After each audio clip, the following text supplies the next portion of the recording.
Good morning. So leaders అందరికీ కొంచెం request ఏంటంటే మన గెస్ట్ బయట ఉన్నాడు కాబట్టి దాన్ని దృష్టిలో పెట్టుకొని, లేకపోతే నేను మాట్లాడతా, మళ్ళీ నేను మాట్లాడితే ఇంకా తొందరగా అయిపోతుంది. సరేనా? మాట్లాడండి, ప్లీజ్ మాట్లాడండి. గుడ్ మార్నింగ్ వెస్టేజ్. నా పేరు శిరీష ప్రభాకర్ రెడ్డి. నేను బీబీ నగర్ నుండి వచ్చిన. ఇక్కడి నుంచి ఒక 20 కిలోమీటర్ల దూరం మా ఊరు. బిఫోర్ వెస్టేజ్ నేను ఒక హౌస్ వైఫ్ని.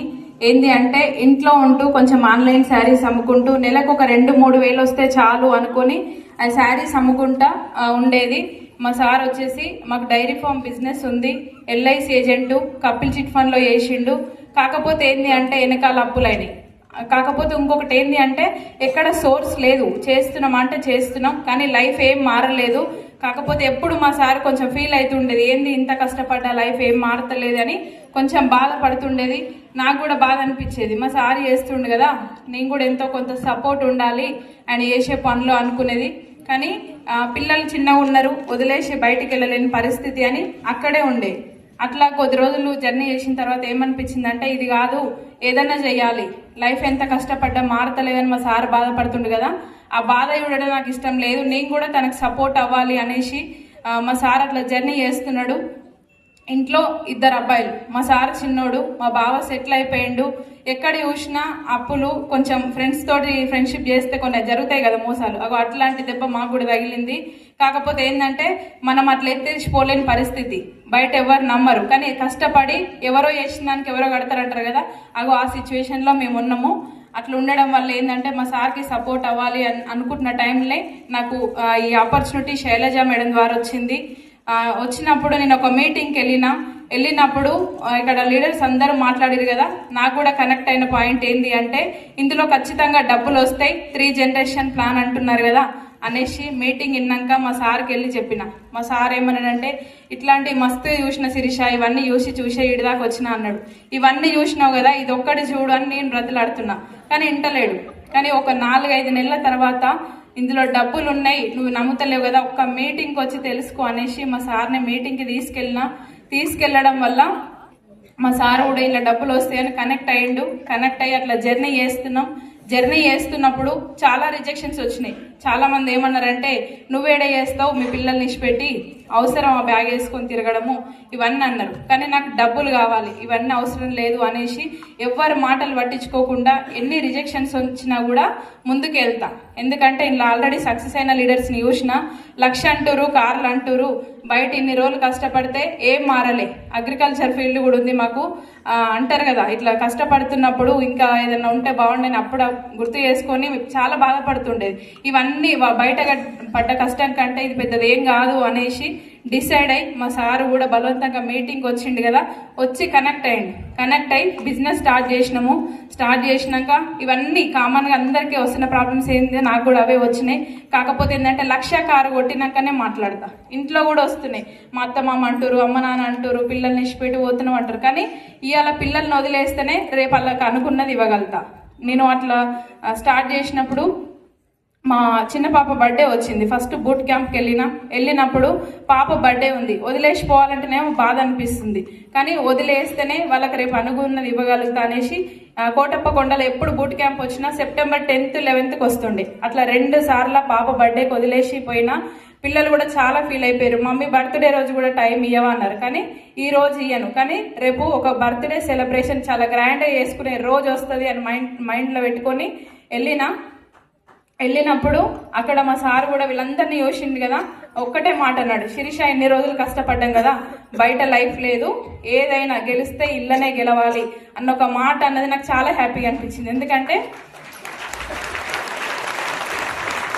ఇప్పటిదాకా వచ్చిండు, కానీ మళ్ళీ వస్తాడో రాడు అన్న భయం నాకు ఉంది, కానీ కనెక్ట్ అయ్యిండు అనే పాయింట్ నాకు అర్థమైంది.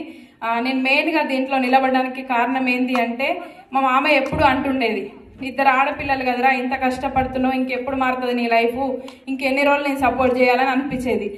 సైదుల్ సార్ స్టార్టింగ్లో వచ్చినప్పుడు ప్రతిసారి వాళ్ళ నాన్న గురించి మాట్లాడుతున్నప్పుడు నాకు కనెక్ట్ అయింది.